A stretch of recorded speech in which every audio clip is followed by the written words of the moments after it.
I'm a big believer in anyone can get to their absolute best and thrive, become successful, live a great life, wake up happy every day. There's such a negative stigma around addiction and people getting sober and people relapse. And people relapse because they're not fucking happy. They're not all in. They're just waking up and getting through the day. Oh, I'm another day sober. You got to wake up and win your day. Hello and welcome back to another episode of the Mindset Lounge with Morgan. I'm Morgan Eldred and I'm so grateful that you are here. On today's episode, I'm joined by Darcy Cogdale. Darcy's journey is a powerful example of how you can completely rewrite your life story. From a troubled past and battling addiction from a young age, to now being 7 years sober, running a thriving coaching business and inspiring so many people. He might look intimidating, but he's one of the kindest, most genuine people you'll ever meet. In this episode, you'll hear why habits and routines can transform your entire life, the role journaling and meditation played in his recovery, the raw truth about his past, and the keys he believes are essential to sobriety and success. You'll also hear why making his mum proud is his biggest driver and why you are never truly stuck. I cannot wait for you guys to listen to this episode. Thank you for coming on. No dramas. I'm really excited to have you here. It's all good. Despite your intimidating appearance, you are one of the most... You've got the black eye right now. Oh, boxing. I started sparring. I'm starting to get hit. You are one of the kindest, most positive people I've ever met in my entire life.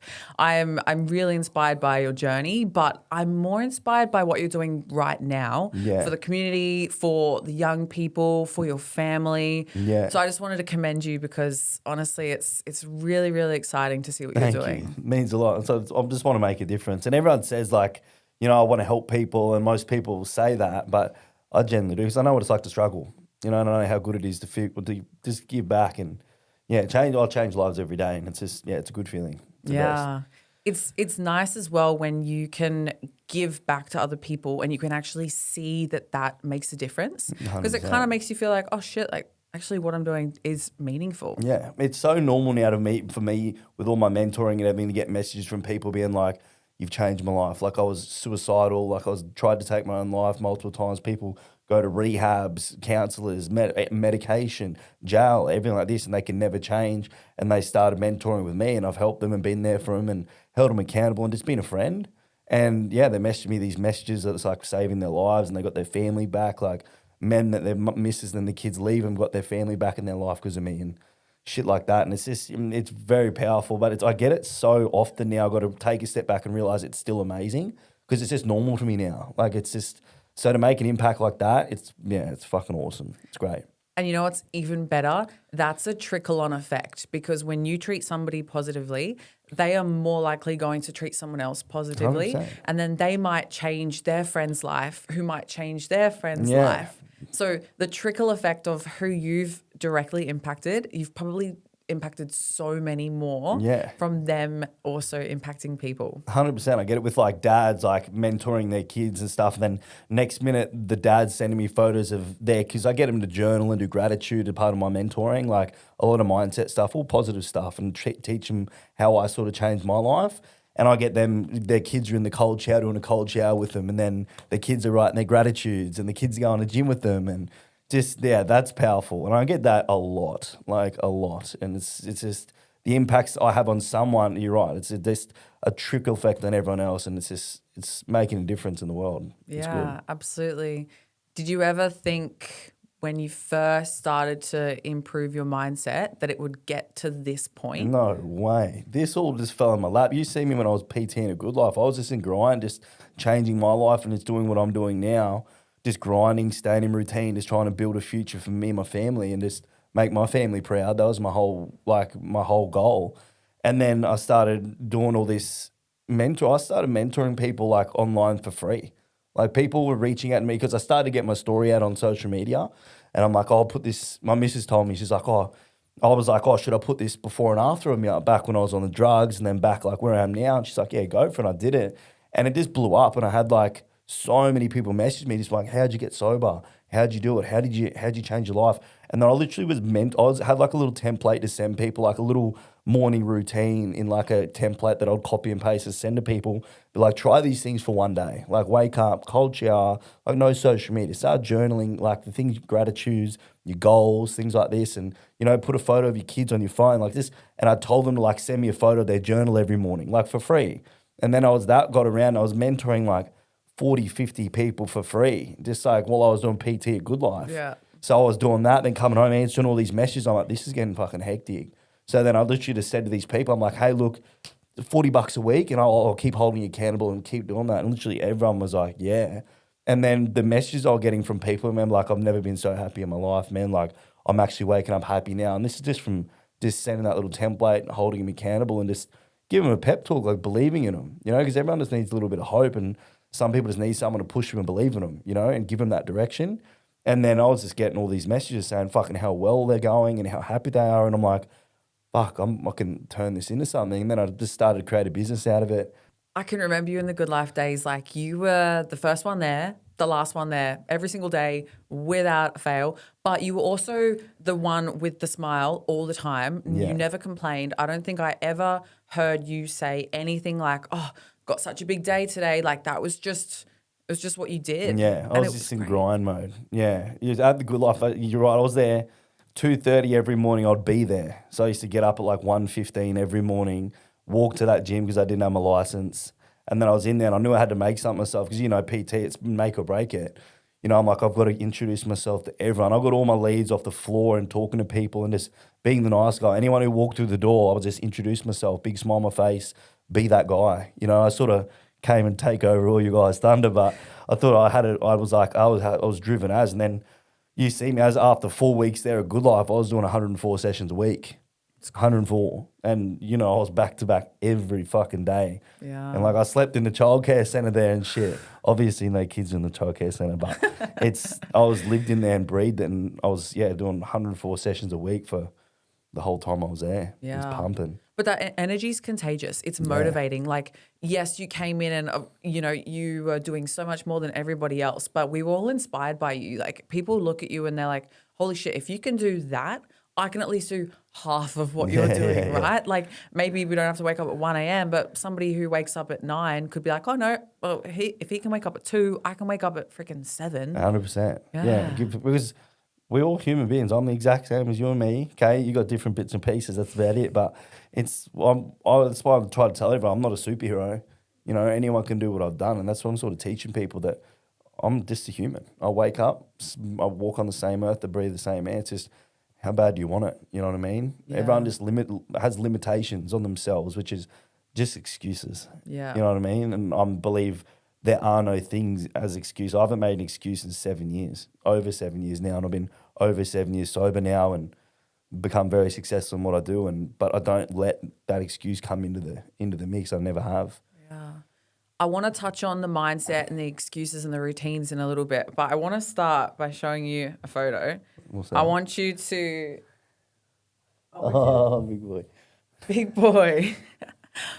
This... Is that focus on that? When I Big boy. when I look at that photo, I see a completely different human being.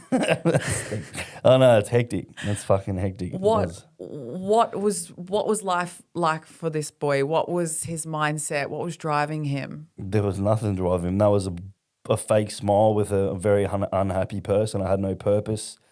That was like, I was very lost at that point, drinking on the drugs all the time. In this photo where I'm fat as fuck, I was smoking ice like every second day. Like I was drinking every day, smoking ice, and I was very unhappy. And that's when I gained all that weight after. That was not a good place. Wasn't very happy at all.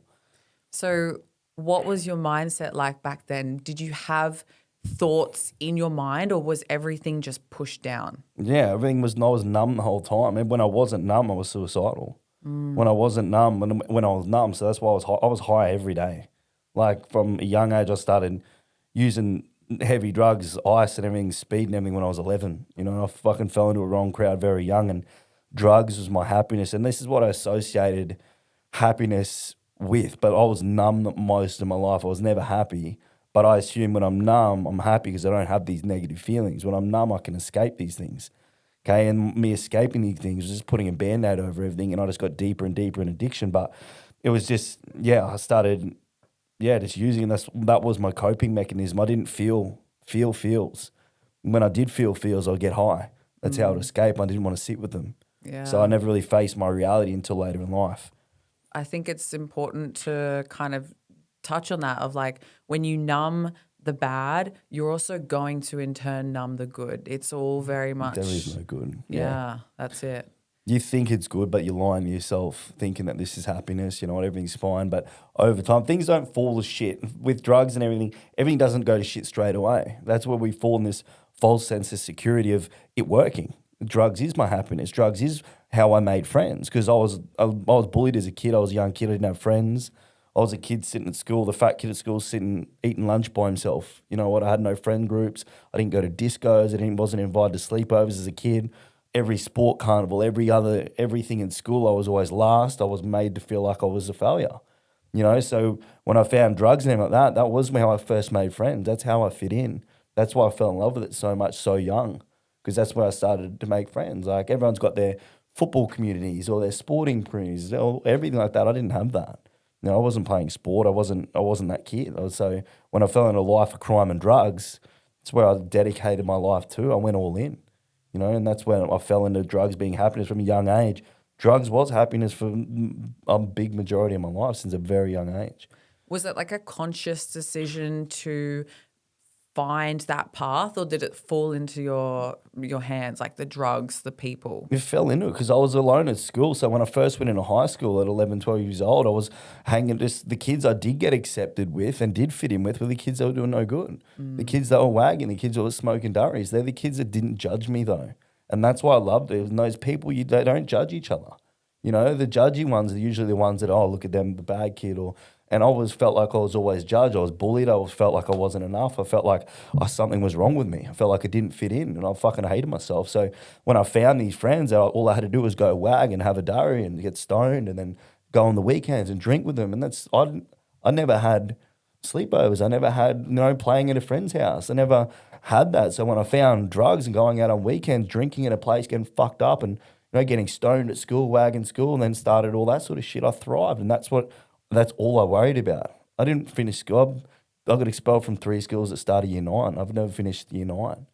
I was living on the streets after that, found drugs very young, and it took over. And that's what I dedicated my life to, was using with these friends. And that's when I got introduced to speed and stuff from these circles. Like I was a little lad, I was an eshay, like I was little painting trains and everything like that. That was my life. I loved it because I fit into these groups. And my mates' older brothers that were in those groups, they were jailbirds. They were old, like 20, 30 years old, in and out of jail, junkies, crackheads. Like these were my role models. I wanted to be like them. They were the big scary guys, the crims. Like that's what I wanted. And I levitated to them, and they took me under my wing very young because I'll do anything. I'll do the break and enters, armed robberies, like stealing, everything like that, painting everything. Like I was a young one that always ran the ball up with them, and and that's what I was doing every weekend. And then that took over my life, and then I obviously got expelled from schools, and I wasn't accepted at any school. So I was like, fuck, I don't need to go to school. I hated school. I hated authority, because even with authority, like police, yeah, like that, but even younger, teachers, okay, they made me do things I didn't want to do. They made me go to school swimming carnivals where I had to take my shirt off. When I'm a bullied, insecure kid, I don't take my shirt off in front of people, but I was forced to do that. And when I didn't do that, I was punished. So from a young age, anyone who told me what to do, when they put me in environments where I was very uncomfortable and I hated myself, and they wanted me to go take my shirt off into school, and I would get in trouble for that. So that's why I hated authority at a very young age. So yeah. And that's completely fair. Like when you're a young person, you need to feel safe. Yeah. You need to feel safe in your school and your, these environments. And when you're not feeling safe, you're not feeling included, you're just pretty much just putting yourself in this fight and flight mode all the time. Yeah. And of course that when that gets introduced and you find somewhere where you might not feel like safety because you're doing like crime, but you've got people, and that kind of is safety because was safety, because I was a part of a crew. Yeah, like I had heaps of mates, and I've gone from having no friends and getting introduced to older boys, and these older boys had me under their wing, and if they fuck with me, they fuck with them. So it was safety. It was more safety than I've ever had. Was there moments when you were really young, like 12, 13, where you were realizing like this isn't normal? Or did it feel pretty... I felt like that was living. I felt that was life because that was happiness. I'm laughing every day with mates, committing crimes, breaking enters. My life from a young age, it was go, go, go. There was no...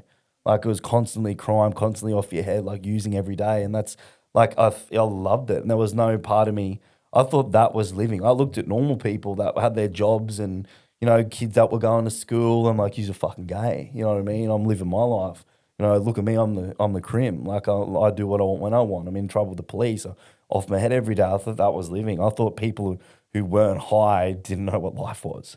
You know? And it's crazy for someone like when I think about when I was 12 years old, like I probably didn't even know what a drug was. Yeah. So it's really, really crazy to think that at 12 years old, that did feel completely normal for you. Yeah.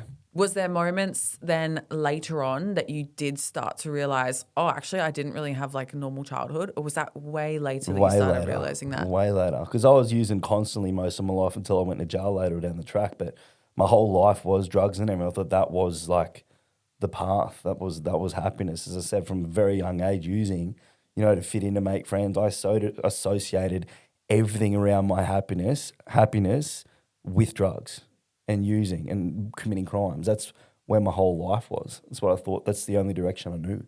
Did you see a very far future for yourself? My dream way of dying was to die off my head. I was ready to die when I was young. I was ready to die in any moment. I didn't care. If I said, my mentality then was if I was off my head and doing something mad, that's mad. No, I don't care. If I could go die, if I die young, fuck, at least I'll be off my head. That's how I want to go out. That was my mentality. It feels like as well, like you numbed the good, the bad, but you also numbed like the fear and everything. There was just nothing happening. Someone who doesn't care has no fear. You know what I mean? That's like the most dangerous person in the room, they say, is this person that doesn't care, but also someone who doesn't give a fuck about jail, the system. I didn't care about my family. I didn't care about my health. I didn't care about anything. You know, I cared about getting high and living in the moment. Like, I'm big about being present now, like fucking mindset shit, but I was present back then, but just present in the wrong way. Yeah. You know? What was family life? Were you had any contact with them when you were really young? Yeah, so I come from a great family. Okay, my mum and dad are together, not a broken home, nothing. But as I said, I didn't have friends. What got me I wanted to fit in. I was seeking validation through friends. I was seeking to be accepted. That's where I fell into my life. I come from a great family. They tried multiple times, putting me in multiple different schools. When I used to run away from home, sneak out in the middle of the night to go graffiti and stuff. And they used to drive around the streets looking for me and rock up to my mates' houses looking for me. When I was 14, 15, I was on the missing person list for 3 years. Wow. I ran away from home for 3 years. I was living on the streets, living in crack dens, trap houses, stealing to get by. But that's what I thought, this is mad. Like, I thought this is like fucking so fucking cool. Everyone's always off their head. Their mum and dad let us use. This is fucking sick. You know, and I come from a great family, but my family just had to step back because I just kept every time they would come get me. Even my mum, the only time I'd see my mum or my family is when they would pick me up from the watch house after I'd been in trouble because I have to be released to an adult. So my mum would come pick me up, and one time she come pick me up, she told me my cousin overdosed on heroin, and that was when I was young and I didn't know how to deal with that. So that's the one time I did go home and went to his funeral the next day.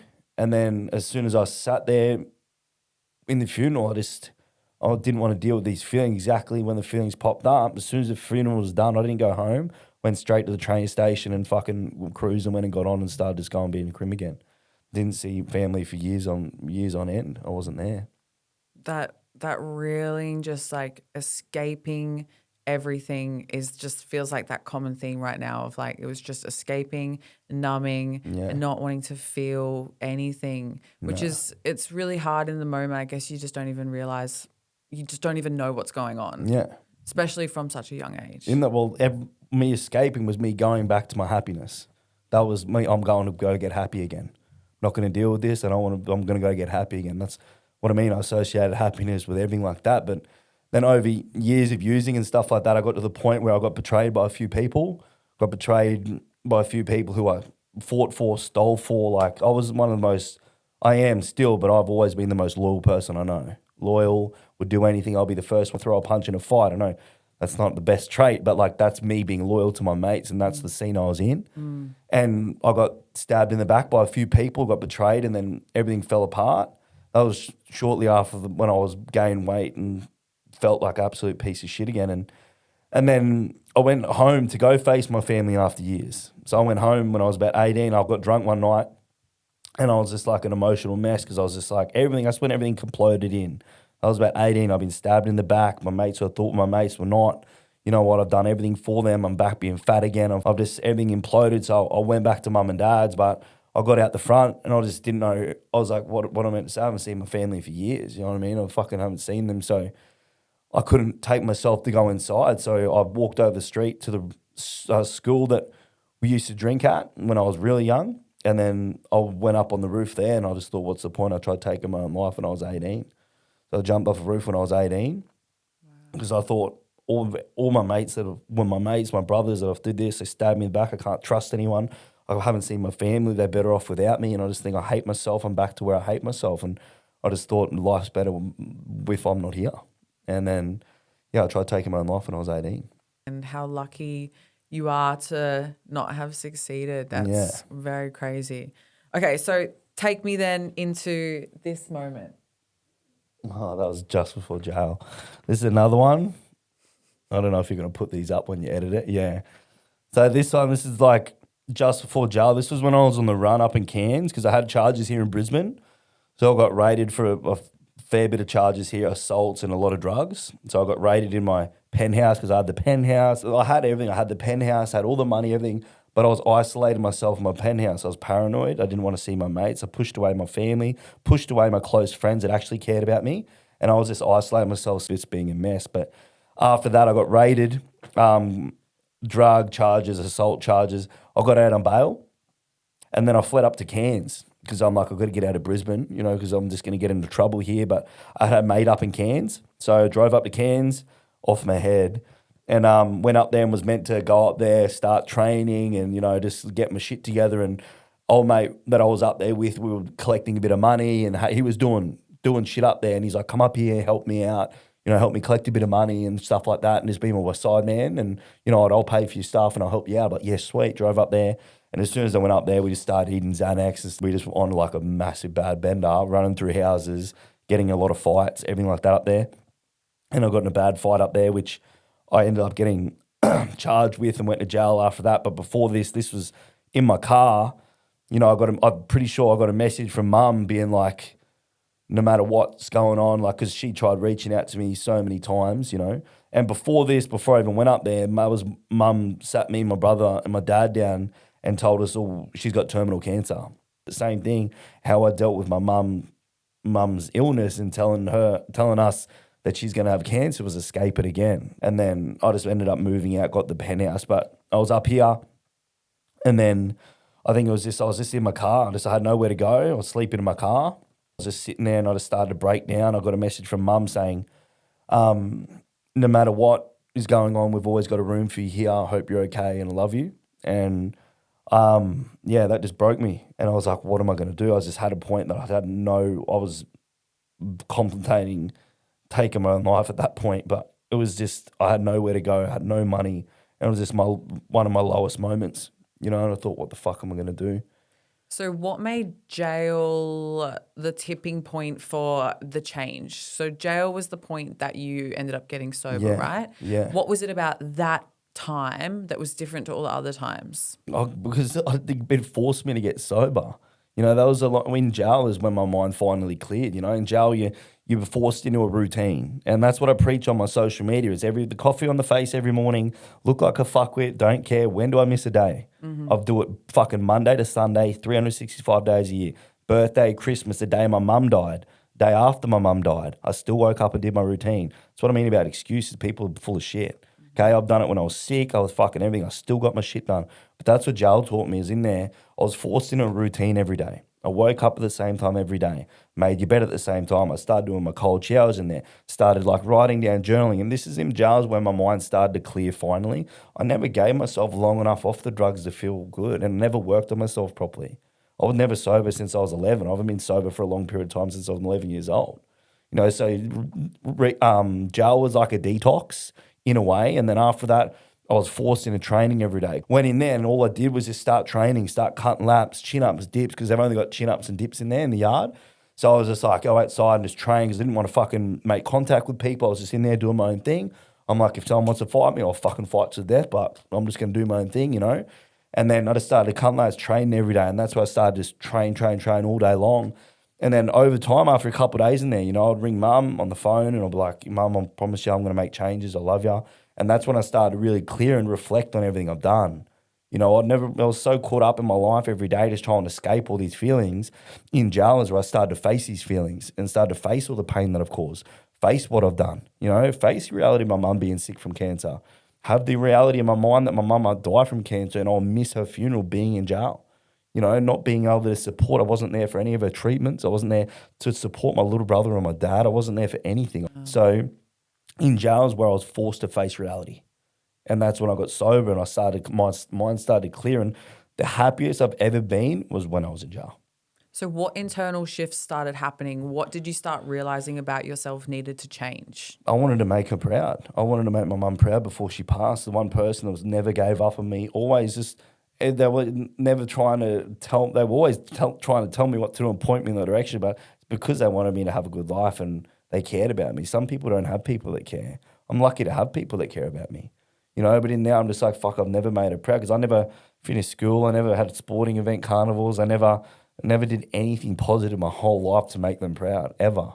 You know, and I was sitting, because in jail when you're locked in your cell, you just reflect, you just think. You know, so I'll just sit there and just reflect on all your shit. That's where I really just started to think deep about what I really wanted in life, and I wanted to make my mum proud. That was my biggest driving force. And so what were the first steps? You just said that you were journaling, reflecting. Yeah, I'll just write down, just like every day, I'll remind myself that no matter what, if mum dies, I'll make her proud every day. Like I writ that on repeat every day, and I drilled it in my head every day, and then I started to expand on that and add more to that. Like I'm never going back again. I'm just going to say from now on, I dedicate my life to making my mum proud. You know, and I just kept drilling this shit in my head every day, and I didn't even know what meditating or journaling was, but I'd sit there and I'd close my eyes and I'd imagine my mum, and you know what, half of the time I would imagine the moments where I've hurt her, when she was crying, when she was upset with me, and I'll close my eyes, I'm like, I don't want that. This is my memories of mum, is when she's upset. You know what I mean? Like my only memories of my mum is when she's crying, or when she's angry at me, or when I'm letting her down. I couldn't think of anything positive. I'm like, what the fuck? You know, so I'm trying to think of good memories. I didn't have any. So that's when it started to click. I'm like, no matter what, I'm going to make her proud every day. And I'll call her on the phone every day and I said, I'll make you proud. And at the start, she's like, all right, Darcy, yep, because she's heard it before. Boy who cried wolf, you know? So that's when every morning, and it'll just be in the back of my mind every day, just thinking of my family, journaling, meditating, not even knowing. I'll just close my eyes and reflect. And that's what I started doing, not really focus on my breath and all that sort of shit. I learned that later, but I'll just close my eyes, reflect, and just worked on myself cold showers every morning in jail, like little things like that. And exercising day in, day out, like 3 times a day. Like in the morning, burpees. Used to do 1,000 burpees every morning. Then we'll do weights at lunchtime, and then I'd start hitting pads and stuff. Like you got the thongs on your hands, you do pads in the afternoon. So I'd train 3 times a day, and I'd literally train myself in the ground so I'd sleep good at night, or else I'd just be up thinking all night, you know?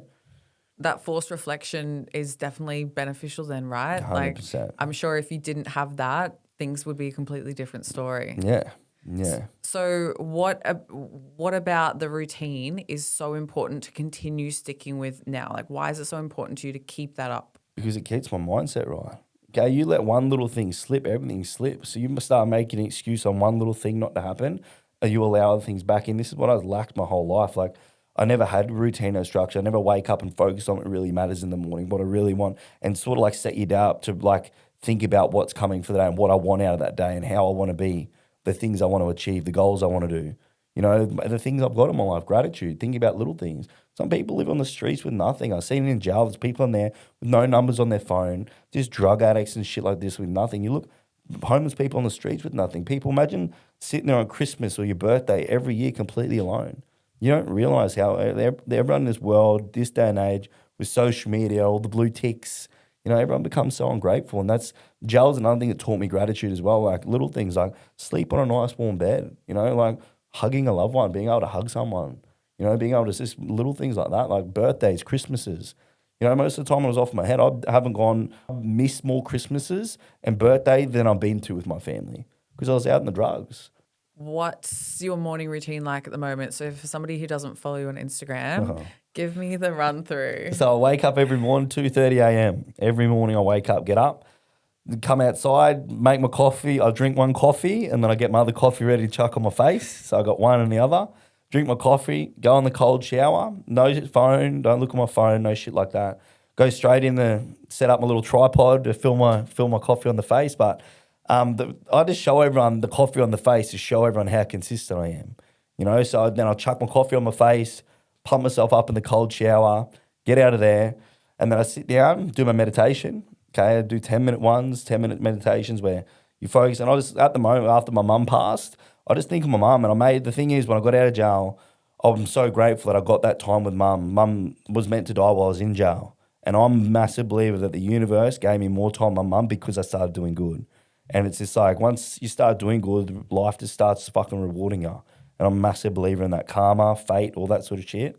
They're the two things I believe in. So every morning I close my eyes and then go through the meditation, and there's like a part of it where it like, ding, listen to the chime. And then that's when I just think of mum sitting in the chair smiling, telling her she's proud of me. And, you know, every morning I think of her sitting on that same seat she always used to sit on, and just talking to her and just fucking her smiling and her tapping me on my hand. And even the moment when I said goodbye to her, I was able to say goodbye to my mum when she passed, you know.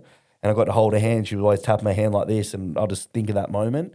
And it just like, my mind just clears, and I sit down, write down my gratitude, my goals, my why am I doing this, reflect on everything, remind myself of all the good things I'm doing and how far I've come. Then go over and do 60-minute cardio in the morning, voice note all my clients and check in everyone's doing okay. Because I work with a lot of people that are struggling, and a lot of people that need that bit of extra support. So I message all my clients every morning, message them, say, hey, morning, just remember, do this, do that, and hope you're all good. And if they didn't reply to me, I'll check up on them. I'll say, hey, you everything okay? Because some people just need a bit of support in the world. And then, yeah, that's the morning routine, pretty much. So I'm curious about like the addictive mindset, because I hear it, people say it all the time, like I've got like an addictive mindset. First question, do you believe that that's like a thing? And do you believe that you've channeled that addictive mindset now into your habits, behaviors, and being successful? 100%. 100%. People, addicts, addictive mindsets, 100% real. Yeah, a proper addict, if you ask them, can you have one drink? Can you have one lime? They'll laugh in your face. And that's where everything starts going to shit, is people start justifying one thing. Especially some people, hats off to people who can have one or two drinks at dinners and, you know, be social and shit. That's not me. I know that's not me. I've tried doing that. Doesn't work. Okay, I know when I have one, it's opening the gates to have another one, and it weakens my mindset. You start justifying one thing. What's stopping you justifying one of another? Yes. But it's never just one. People like addicts, people that can have one or two drinks, they don't understand how an addict thinks. They don't understand how just allowing one in will destroy them over time. But even if they just allow one in on that first time, they have that one drink at dinner and, oh, it's okay.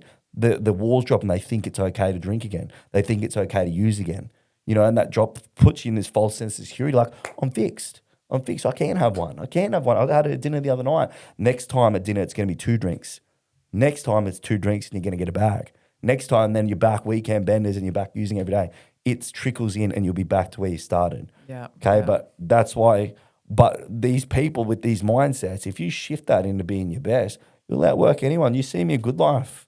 No one will outwork me. When I'm dialed in, like I'm up every day. People say, you know what, fucking, how do you do it? So I'm like, because I'm addicted to this stuff. If I don't do it, I feel uneasy.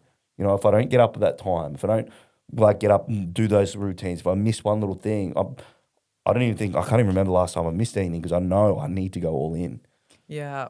I spoke with a girl a few podcasts ago. Her name's Millie. She used to have anorexia. Yeah. And she was talking about how, like, with anorexia, she's so disciplined and, Yeah. like, addicted to that. And then she channeled her, like, discipline and into, like, recovery. And it was the same sort of thing of, like, if you can use that, like, that trait, but just shift the mindset, the talk, the language you use, you can kind of change it. 100%. Would you ask an addict or anyone out there, whatever it is, alcohol, drugs, even overweight, food's an addiction. Same thing, anyone, okay? When have you ever not got on when you wanted? When have you ever not had that drink when you wanted one? Okay, you would make it happen no matter what. You'll put that shit before your family, before everything. You put it over your happiness, your family, anything else that matters, that comes first. Yeah. And you'll make that happen. Like the whole no excuses thing, right? Like there was no excuse or no reason that they won't be able to do the thing. Exactly. But it's like, oh, and then when it comes to the other things, there's a million excuses, Exactly. right? Yeah. Yeah, that's what I mean. You create excuses around all things that benefit you. Okay, getting to the gym, waking up on time, not being able to get to the gym early, all this, not being able to prepare my meals. Okay, but as you said, when it comes to everything else, you've never said, "Oh, I can't get on it today." No, I can't have one drink today. No, you don't create excuses around that. You just do it. Yeah. You know. Why do you think people create so many excuses around those good things? Is it because it's hard? I think they just want to make themselves feel better that they're being lazy. Excuses, I think people use excuses to justify the things they're doing or justify I can't, they get on the weekend, right? They get fucked up on the weekend. They're sleep deprived, they're tired, they're not waking up on time, but they got to get up, but they've had a big day at work. It's not the big day at work, bro. Look what you did all weekend. I don't have time, I've got shit on tonight, but you sit there and watch TV and Netflix all night. You scroll on your phone for 2 hours, but you can't make meals ready. You're looking for excuses to justify all the shit choices you're making that's affecting your day-to-day life anyway. So what's the key then to sobriety in your eyes? Like, is it the routine, the consistency? Is it like a mindset? What would you think? Everything. You got to go all in to be sober. Most people get sober and they just get through their day. They don't go all in. And that's why there's such a negative stigma around addiction and people getting sober and people relapse. And people relapse because they're not fucking happy. They're not all in. They're just waking up and getting through the day. Oh, I'm another day sober. They speak to a sponsor or they go to NA and there's people just, I think of like hats off to some people in that addiction space. They go, NA helps a lot of people. But to me, you go in and everyone's just talking about struggling. Everyone's talking about how hard their day is. What are you doing to benefit your life? How are you going all in on yourself? You go in and all in on alcohol and drugs and destroy your life. Go all in on yourself. Training every day, twice a day if you have to. Making your meals, mindset work, meditation, breath work, journaling, all in. If you're not doing all in, you're going to go back to shit. Because when you don't go all in, sober's shit. Waking up and getting through your day is fucking depressing. You got to wake up and win your day. That's my point of view. That is extremely powerful, and I feel like that really has just woken up something inside of me of the fact that if you get sober and your life is 9 to 5, you've got a shit job, you're waking up, you're not fueling yourself right, you're sluggish, of course that's going to feel like a shit life. And of course you're going to be like, oh, you know what, actually the drinking and drugs is actually kind of a vibe. So they want to escape their shit life. 100%. And so many people don't realize how good life can be when you actually just like chase your best self. 100%. You can feel energized. Like I reckon so many people in the world do not even have any energy because they don't eat well. They don't put the effort in. The more effort you put in, the better you feel. Full stop. Yeah, that's very, very powerful. And I think anybody who's listening, like if you are in that time where you're not feeling very good, just channeling that addictive mindset, channeling that sort of like, let's go hard. Go all in for like 2-3 weeks. Just give it everything you've got. If you're tired, fucking who cares? But little things like get off your phone at night, get more sleep. You can do it. Okay, look at your fucking screen time. Full stop. The excuses, and I think people don't even realize their excuses because they've been telling themselves those excuses for so long. Lying to themselves so long that it's normal. Yeah, 100%. And they also like warrant them in their minds. They kind of like reason with the excuses so that it doesn't even seem like an excuse anymore. It just seems like, oh no, that's a real valid reason. Yeah. And they just hold on to that with everything they got. Yeah. Yeah. Last photo. Tell me about this guy now. It's my mum. She's the best. That was like just shortly before I shaved my head off because I did. That's my mum obviously had terminal cancer, and then I shaved my head off for my mum. Shaved my head off for my mum, and just wanted to make her proud, and I made her proud. I think you've made her very, very proud. I just wanted to make her proud, and I did. I got to make her proud, and I just miss her.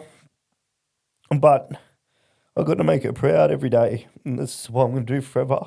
But yeah, it's just miss her.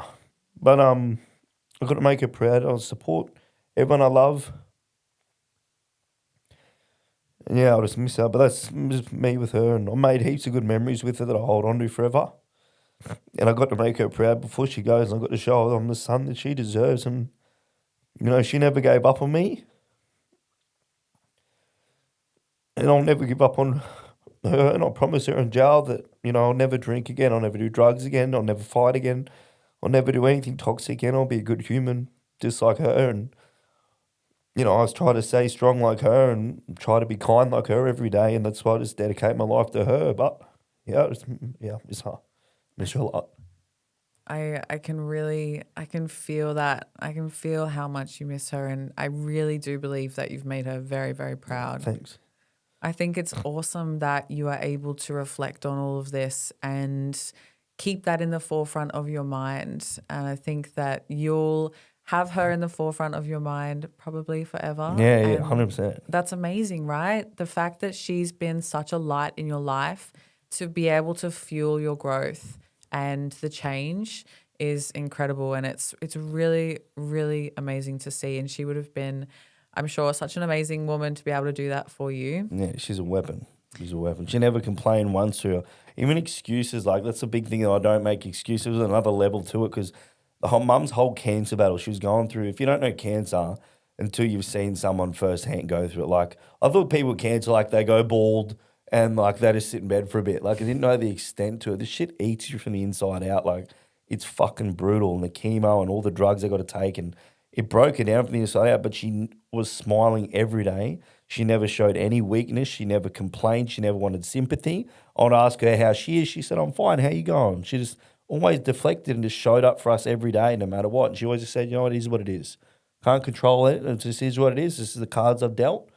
And she was just focusing on the positives. So that's for me. She drove me to even another level up after her cancer battle. It's just keep focusing on the positives. What's the point of looking at negatives? Seriously, most of the negatives people have are from choices they make anyway.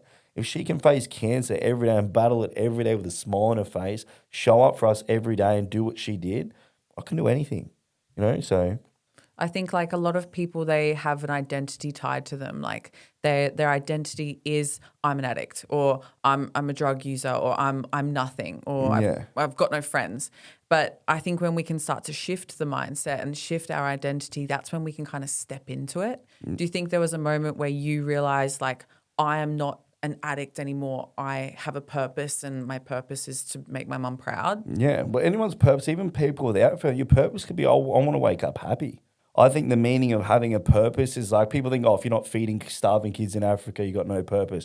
If you're not changing the world, you got no purpose, you know? But realistically, there's some people out there that are alone that feel like they don't have purpose. Your purpose can be, my purpose would be for me to be my best every day. That's a purpose. You know, and every day my purpose was helping. My purpose was to make my mum proud and my family proud from the start. But then over time now I found a bigger purpose with helping change people's lives, get a message out there that, you know what, going through addiction or struggles and shit like this and everything like that, it doesn't have to be a struggle. It doesn't have to be forever. You're not stuck struggling. And now I'm fine. I'm the voice to speak out about, not just getting sober and getting through your day, not just like battling with the struggles for the, I'm an addict forever. Like I'll be an addict forever, but I'm addicted to the right things. But I'm a big believer in anyone can get to their absolute best and thrive, become successful, live a great life, wake up happy every day. You know what? Live the life they dreamed of.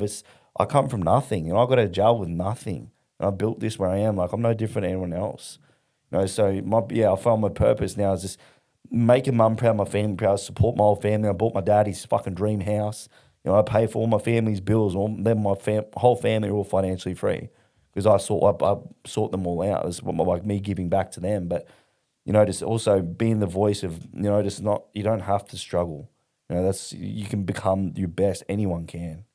I think it's really powerful as well to just give people the hope that it can happen. Like Yeah. the fact that you have gone through everything you've been through and you are where you are now, even if someone never speaks to you, they see that, that's like an inkling of hope that it can happen. One bit of hope, all people need for change is a bit of hope to someone to relate to see, oh, he's done that, I can do that. That's belief, that's hoping, that's having hope, and that's what I spread away. So even when I go speak in these schools that I've been speaking in front of these schools and all these kids, they hear my story and they listen to and I can see them just listen.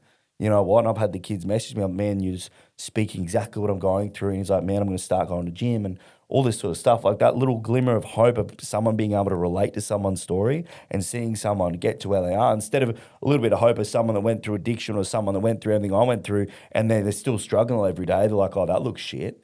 You know what I mean? Instead, it's like there's a hope of, fuck, this, you can become like amazing. You know what I mean? And that's what I want to do. You're giving what young Darcy needed, Yeah, right? yeah, 100%. But everyone always asks me, what would you change when you were younger? Or if you talk back to your younger self, don't even ask that question. Okay. So a lot of people say that, but realistically, if I didn't go through everything I went through, I wouldn't be able to change lives like I am. I wouldn't have the impact like I do. I wouldn't be as happy as I am. I wouldn't be where I am. Yeah, you can't change anything anyway, right? No. And there's no point worrying about what you've done. There's Yeah, no point yeah. feeling guilt, shame. Like Yeah. it's happened. It's happened. 100%. That's it. A lot of people with all the pain they've caused, people hold on to guilt and shame and it destroys them. They keep dwelling on it. You've done what you've done. I did what I did. I destroyed and hurt my family my whole life. I let everyone down. I destroyed a lot of lives, okay, including myself. Okay, but I own that and I'm like, okay, but that was then. Now from today, I'm going to be my best from today on because you can't control what happened yesterday. Yesterday's done. Fucking sweet as. Tomorrow's a guaranteed, full stop. But I can control what I do today. So I'm a big believer in every day I'm going to be my best today. And that's just not dwelling on the past. It is what it is. Focus on what you can do today. I think if someone's listening as well and they're thinking like, well, how do I relieve myself of the guilt and the shame? I think you hit the nail on the head right there. Is just focusing on right now, being present, and the shame and the guilt from the past kind of just washes away. Yeah, 100%. But it'll take time. You're not going to do your first day of making changes and you're going to build trust back in a relationship, or your kids are going to start liking, or your missus wants you back straight away, or your mum's going to start being proud straight away. Right? It's not going to happen straight away. My mum and dad didn't believe it was happening till years later of me just showing up constantly because my words are nothing. Your words with addiction and hurting people you love, it's not the first time you've done it. And you've promised them, everyone's promised their loved ones and the people they've hurt that they're going to change. And this, you've said that 1,000 times. Your words are nothing. Your loyalty, your words are fucking done. The trust is broken. What you can do is start showing them. Start showing up every day. That's what I said to my mum is, I'm not going to tell you this time. I'm going to show you. Every day I showed her. Every day I showed her, I kept showing. And then the trust built. The relationship is back. And then I proved it. Yeah. So it's about showing up. I kind of picture it as like you're just stacking chips on top of each other, one on one on one. There's my favorite quote ever is confidence is not shouting affirmations in the mirror. It's proving to yourself you are who you say you are. Yeah, and good. that's the confidence is just being like, I am this person and I'm going to prove that I am this person. Yeah. That's a good. I like that. Yeah. Actions always speak louder than words 100%. At the end of the day, especially to yourself. I think building self-trust as well comes from that. Yeah. Like when you were an addict, you probably had like the loyalty, but no trust in yourself. Like No. Which, I was constantly trying to prove myself, constantly try to be the man. And I was just constantly trying to fit in and be the one. Yeah, it's just constantly seeking that validation and shit like that as well. I'm blown away by the transformations that you have with your clients. I see the physical, obviously we see them on Instagram, but I want to know a few of the mental transformations. What's been some of the coolest mindset shifts to witness? Every one of them, like every one of my clients, they're not clients. They're every one of my mates. Like I build really good relationships with everyone I mentor. Like I always tell them, don't call me a coach. I'm just a mate, point you in the right direction. I build that friendship with them. But there's been so many. I've had people that were literally like they had everything ready. They had fucking all the pills ready to kill themselves, ready to out like that couple of days before they were going to walk away from their family, kill themselves, their kids and stuff like that. And then they started with me. I was that last bit of hope. They've been to rehabs. They've had counselors, like fucking therapy sessions, medication, all this sort of shit.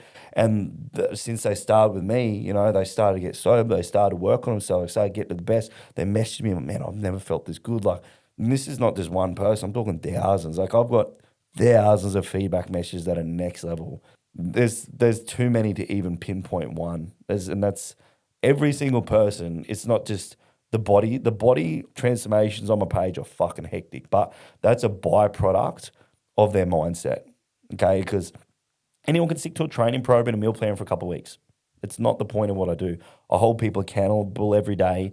I message them every day, check up on them. I'm there for them. I support them every day. I teach them all the mindset work, journaling, meditation, gratitude. I teach everyone. I'm there for everyone every day. So I put a lot of effort into everyone I coach. It's like hectic, but the reward I get is those messages and the transformation is just the body product. That's just the smallest part, but that's the proof online of what I do.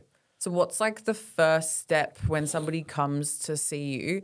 Where are you taking them first? Is it self-reflection? Is it kind of like getting into the physical habits? Is there sort of something that you would say is like number one? All in straight away. That's what I call everyone when they sign up with me. I jump on a call with them for about 45 minutes, an hour. I sit down with them, have a good chat, find out really why they're making these changes. I find out we build a routine together. Like I talk to them like, hey, what time we're going to wake up? What time I help them build that structure over a call. I find out why they're doing this. Most people open up to me and I want them to open up to me. Well, everyone opens up to me. You know what? Saying, oh, well, I haven't seen my kids in a couple of years, or I'm going through court trying to go through this stuff with my ex, trying to see my kids, or, you know, I'm just fucking suicidal. I'm getting on the drugs every weekend. I'm not happy. You know, my missus left me. The list goes on. Okay, everyone goes through their struggles. And I talk to them, I chat to them, and I'm real with them. I'm like, well, if you want to keep being like a fucking keep complaining about shit and being a sook about everything, or we start being the role model your kids deserve. We start getting up and getting that back on chat. You can cry about your ex, miss you, left you, move on, get up. You know what, like, I'm very real and raw with people, but I find that's what people need. People need that person to be upfront with them. People need them to give that option. You want to keep struggling or you want to be fucking good. Like, it's simple. Move on, focus on what you can control. People always dwell on what they can't control. What's like one of the more common reasons why people start down these destructive paths? Like, is it for you, it was that you were bullied and that you didn't have a lot of self-esteem? Like, what's a common theme? Common is everyone just starts off using and shit for fun. Like, we start going out on weekends. We start drinking with mates. We start getting on the weekends. But over time, like, you maintain at the start, yeah, sweet. But over time, your happiness during the week goes. You stop waking up and going to the gym. You stop working yourself. You start to get fat. You start to get fucking lazy. You start to get depressed. You escape every weekend and it becomes this cycle. It's so normal. And when people try to break these changes and habits, there's birthday parties. People just get stuck in these cycles of like using and, you know, so I find a lot of people just start just off with using for fun. A lot of people, some people have childhood trauma, some people have relationship breakdowns, they can't see their kids, but 9 times out of 10, not seeing their kids' relationship breakdowns, all that shit comes from you using, from you having fun. Then you're neglecting the people that care about you. You're not spending time with your family. You're not present. You're not there. Okay? Of course they're going to fucking leave you. Okay? What do you expect? It's a slippery slope. Like, you think about when you're like, myself, like 18, 19, going out, hanging with friends, like, doing drugs, and then I could see the other few that were like doing it more regularly, and then they were doing it also on the Thursday night, and then it was like also on a Tuesday night then, and you're sort of like, hold on a minute, that's just, it's going and going and going. It's crazy how normalized it is. Even myself and Callum, like, we don't drink, and we'll go out to a restaurant and they'll be like, give us the wine menu. Oh no, thank you. Sure. It's like, we just want a freaking Pepsi Max. Yeah, I know. It's forced upon you. Yeah. And it's crazy as well because, like, even with like dieting and eating healthy food, like if you eat healthy food, people are like, oh, what are you dieting for? It's like, can I not just eat? I fucking love apples, I feel right? good. Yeah, I know. I eat clean every day. I have like my one meal a week, but it's just like I'll go to like Lars or like a mad steakhouse and get something mad. Like, I don't eat shit. Like I like feeling good. I'll fuel myself because I like my food that I make anyway. I put my mad fucking spice and sauce on my chicken. I fucking love it. You know what I mean? But it's just, I fucking love eating clean. So what would you tell somebody who's listening who is struggling and their friends are kind of like judging them or trying to get them into the scene? Is it just create that boundary and be super stern? Yeah, you got to be selfish. If you can't try to please everyone around you, these people, if they start treating you more negatively, these people don't care about you. They're trying to bring you down with them. If your mates know that you're struggling, you're saying no, but then they're also being negative towards you, fucking not a mate, bro. At all. Okay. So I'm like, my mates, when I'm not drinking, like they will support, like, no, they don't drink. Oh, I'm right to do this around. You're like, yeah, sweet. Like, there's respect there. And there should be that respect through friends. Yeah, that's a real friend, Yeah. at least. A real friend respects your boundaries, respects you wanting to change your life. So what would you tell somebody who is struggling and doesn't really know what the first steps are? They might not be able to afford coaching. What would be like number one start to think about doing to change your life? Build a routine, a daily routine. Wake up at the same time every day. Cut out social media. Go to bed at the same time every day. Focus on you. Start building yourself the way you want to be. If it's your body, everyone needs exercise. Get in the gym. Start journaling. Start look into meditation. Look into all this other stuff that you think's fucking gay. Okay, that one might help you because what you're doing is not fucking working, is it? You know, so start trying the other things that are outside the box. Build a routine. Stick to it and see how that goes. You need to create a routine and be sticked with it. Okay, and once you start create those patterns, I guarantee you each day is going to get that little bit better because you start achieving things. Okay, when you get to the end of the day after you've created a routine, after you get to the end of the day when you've created a routine, Okay, you wake up, you've done this all this mindset work, you've gone to the gym, you've eaten clean all day, you've had a good day. You look back at that day and you're like, fuck yeah, I went mad. Okay, if you don't, you look back at that day and you're like, fuck, thank God that's over. Two different ways. You get to the end of the day, how you look back at your day is very important. If you look back at your day and it's like, oh, fuck, thank God that's over. What a shit fucking day that was. Or you look back and you're like, fuck yeah, I did everything possibly I could to be my best that day. You're going to sleep like a baby at night because you know you've achieved things. You're moving forward. Yeah, that's why so many people love comp preps in comparison to like off seasons, because when you're in comp prep at the early days at least, you're feeling good because you're like, I ticked all these freaking boxes. I feel like I'm on top of the world. And then you end up taking more on because you're feeling good about the actions that you have taken. Yeah. So what about then if somebody is pushing back, there's still resistance, there's still like, I can't see a way out. What would you say to somebody who's really resistant? Do you think that they just need to step inwards more? Well, answer the question. When is the last day you woke up happy doing it your way? I love that. Simple facts. I'm guaranteed they can't even remember. And that's their way. And that's the way they don't want to try new things. Keep doing what you're doing. And this is what you're going to wake up like every day. And I think it's important to remember that, like, when you actually think that and you realize that, you might even lie to yourself for a little bit and be like, oh, I was happy this day, or I'm happy right now. Who cares? And then you actually realize, no, I'm just telling myself when this you're story. honest with yourself, fake an honest answer. Like, think about it, like proper happy with yourself. Looked in the mirror, love yourself, proud of every aspect of your day. That's happiness. And it's hard work, but I think you get to a point where you love hard work, right? Like hard work is rewarding, it's fun, it makes you feel good. When you can just start to actually work hard, you realize that it feels good. Yeah. I think people maybe look at you and go, that's a lot, it's tiring, but you're more energized, more happy, more positive than you've ever been in your whole life. Yeah, as I said earlier, the more effort you put in, the happier you'll be. Yeah, it's the same with me. Like, people look at me and think, oh, I could never do that. Like, it's so strict, the food or whatever. I'm like, I have more freedom because my meals are already prepped. Like, I have so much more mental clarity. Like, it's 10 times better than if I didn't. 100%. But people just have that resistance at first. But I really like what you said about just asking yourself that question and even writing it down and just reflecting. Write it down every day until you come to a real answer. You'll feel it in your gut. What's 100%, real? 100%. So what's next on the horizon for you? What's going on in behind the scenes? Behind the scenes, I'm still stacking houses. So I'm just getting into property because my coaching's going great and everything. I just want to keep building a bit of a property portfolio, so houses, but that's just the success side of things. But I just want to keep helping people. I know everyone, like, it's this cliche, but I literally love it. Like, I'll do what I do now for the rest of my life. Even if I was given $10 million, I'd still coach people and mentor people. I love it. I love being there for people, helping them. But starting to go into schools, I did that school speech in Logan recently in front of about 100 kids, and it was mad. It went really good. I've done it before in Brisbane in like a group of 6 or 7 kids that were like in a suspension program. And I was speaking in front of them and mentoring them and taking them in the gym with me and training with them, which was really good. And I haven't had that since I moved to the coast. I trained with that Down syndrome lad, Troy, which is fun. So I trained with him on Fridays, and that was sort of me giving back, and it felt good. And then I went up there, spoke, awesome, loved it, I nailed it. And all the kids, and even like I found I can connect really well when I speak. I'm a good speaker. And like when I spoke about everything, like normally these kids, a teacher messaged me after, and she's like, we normally can't get these, because the school I went to was like a disadvantaged school. So it's like the year 10, 11, 12 for kids who didn't really make it in school. It's like a second chance school. Mm-hmm. So it's like kids that are like up to no good and shit like that. And she said, like, we usually can't get these kids sit still for 5 minutes. And the whole time I spoke for like 45 minutes, they were dead silent. She said, and that's when you know you got a crowd when they're engaging, is when they're quiet. So did that, spoke to them. Heaps of the kids reached out to me, fucking happy as, and I speak my story and they see where I was and they see the photos of me and speak about exactly what they're going through. It's like showing them where you're going to end up, like having that reality hit. I was showing them there is no happy ending in this. No, there is only pain, struggles.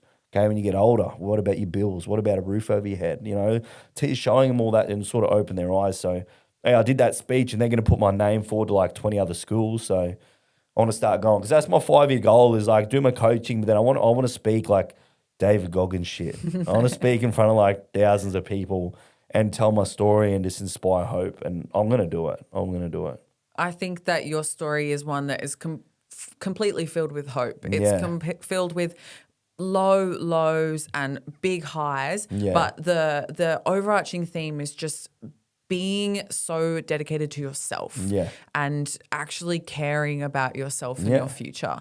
It's hard, I guess, with young people because when you're young, you don't see being an adult. It just is like it's so far away. You don't care. No. You don't care about your future. You don't care about your education. You don't care about in that young. Like when you want to make friends, you want to like have fun with friends. That's like when you're young. That's what the whole thing is. The beauty is that you got out of it and you lived to tell all these amazing stories. But the hard thing is so many people don't. So many people don't make it through. Massive. Yeah. And massive. it's really important to sort of make people realize that, like, yes, you made it through after a long time, but 90% of the people don't. Yeah. And if you can nip it on the butt early, start making the change now. Yeah. Don't leave it till the breaking point, till jail, till almost dying. Yeah, that's what I'm trying to get out there. But it's the sad reality of it is most people need to hit that rock bottom to make changes because until they lose everything, they don't realize, holy shit, everything's absolutely fucked. 'Cause I didn't realize everything I had till I hit my rock bottom. So I know it's like that's a great big goal for me to help people stop them from going there, make changes now. But most people have got to ride their ride. And when they're ready for change, see, people that come to me for mentoring shit, they're ready for change. They're at that bottom. You know, and that's how I can help them because they're ready to just take on board what I say, listen to me and commit. You know, I can't tell someone who's still going out on weekends and still looking at that as fun and amongst it, you know, justifying, I can't help someone like that. Like, you know what I mean? So people have to go through their shit and hit that bottom to make changes. But I believe me speaking out now, there's not many people that have gone through like relatable things that are speaking out and doing so well. So that's why I feel like I'm gonna take over and like get a big message out there because it's a lot more relatable. And a lot of us can't go and do the army and stuff to have these big transformations. Like a lot of these transformations happen in silence and they happen in just the everyday life. Like we're just trying to improve ourselves whilst also just living rather than going to the army or something because of course that's going to breed change. Like that's the way it is. If you could sum up your entire message in kind of one sentence, what would it be? Oh, fuck, it's fucking hard. Well, I reckon you're not stuck struggling. Okay, I believe weak mindset, weak choices is another big one that I go off. But you're not stuck struggling. Okay, we are struggling because of the choices you're making and the things you're doing right now. You change them, the struggles won't be forever. Where you are right now isn't where you're going to be tomorrow if you make the changes today. And that's what I'm just saying. If I can, you can. I'm no different to anyone else out there. Absolutely. Yeah. Well, Darcy, thank you so much Thanks, for coming that was mad on. chat. It was good. That was really, really incredible. And I really commend you for everything that you're doing. It's really epic and it's inspiring. And as I said at the start, like your energy is contagious. When I speak to you, when I see you at the gym, I feel so good. Yeah. And the fact that then now I feel like I'm going to go and give that to somebody else, it just is a trickle effect. And I really hope that everybody listening to this can go and take some of this, can go and share it with somebody else. Yeah, for sure. Absolutely. If you guys loved this episode, please share it around, chuck it on your story, tag Darcy, tag I, and absolutely we can make some change. Where can people find you on Instagram? drc.fit.pt. Fabulous. And if anybody is struggling, please remember that you can get out of it. You can change. If you listen to this, maybe it might spark that. If you want to share this on, please do.